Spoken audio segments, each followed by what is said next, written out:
I believe in living life to the fullest. My mother was everything to me, and losing her at the tender age of 15 during the Thanksgiving weekend to a drunk driver a mile from my house made me begin to question what life was all about and how humans are supposed to live. My mother always stood by my side. She made me want to become more than just a regular person and to go beyond myself, living life to the fullest. She always encouraged me in whatever I wanted to do. She stood beside me each time I came up with a new choice for a career. The time I wanted to be a teacher, a dentist, an architect, and a paleontologist. She was always there cheering me on. At every sporting event, she would always stand and cheer for me even when I was doing mediocre. Her life illustrates how a person should live. She was a perfect example of how to live life to the fullest.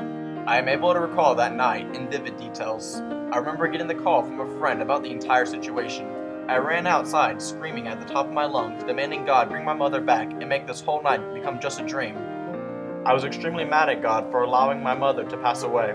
Once I finished screaming, I went back inside and listened to music. The first song that came up was a Christian song, Take You at Your Word by Avalon. The lyrics hit home for me. At the beginning of the song, your word is life, your word is love, your word is true. This song made me realize that God has a plan even in the darkest of times, and I just needed to trust in the plan He has for my life by taking Him at His word. The night was very cold, and I was able to see my breath. For reasons I don't remember, I was only wearing gym shorts and a t-shirt.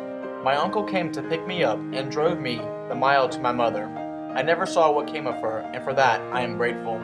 I maintain the beautiful images of my mother living.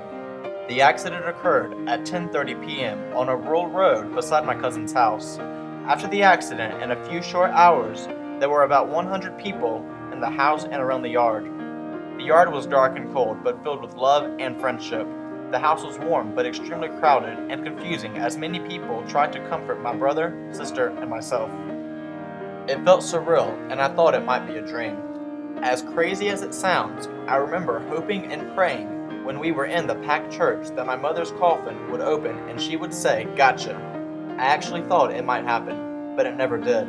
My new reality was that my mother was no longer by my side.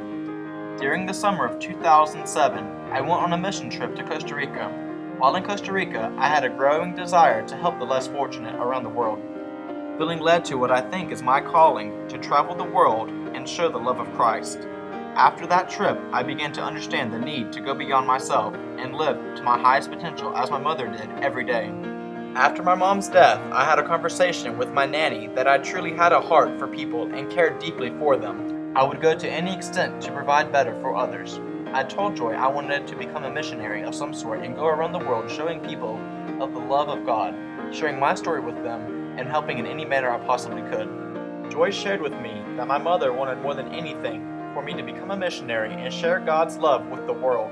My mom's passing has shaped me into becoming the person I am today, who values life, cares for others more than I care for myself, and lives life to the fullest. My mother's death helped me to become the person I always knew I wanted to be. I live my life so that I am excited to wake up and accomplish something every day. I live my life to the fullest for others. My mom lived her life to the fullest. She was able to do this by leaving a living legacy of a Christ-centered life. I hope that even if I were to die at a young age, people would say the same about me. This, I believe,